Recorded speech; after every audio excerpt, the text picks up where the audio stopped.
జమ్మూ కాశ్మీర్లో భారీగా మంచు వర్షం కురుస్తుంది. శ్రీనగర్, దోడా, పుల్వామా, అనంతవాగ్, బారాముల్లా, సోన్మార్గ్, బందిపోరా, పూంచ్, రాజౌరి సహా అనేక ప్రాంతాల్లో కూడా విపరీతంగా మంచు పడుతుంది.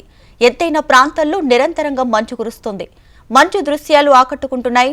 చిన్నారులు, స్థానిక ప్రజలు, సందర్శకులు మంచు వర్షాన్ని ఆస్వాదిస్తున్నారు. మంచు గడ్డలతో ఆటలు ఆడుకుంటూ ఎంజాయ్ చేస్తున్నారు.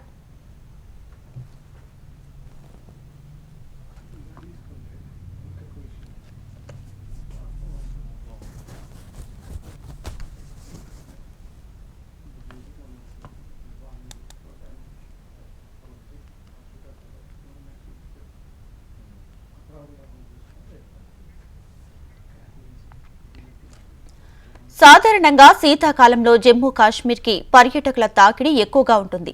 మంచు తెరల మాటు నుంచి కాశ్మీర్ లోయలు, కొండల అందాలను వీక్షించేందుకు దేశ నలుమూలల నుంచే కాకుండా విదేశాల నుంచి కూడా పర్యాటకులు భారీగా తరలివస్తుంటారు. మంచు వర్షానికి సంబంధించిన దృశ్యాలు ఎంతో ఆకట్టుకుంటున్నాయి.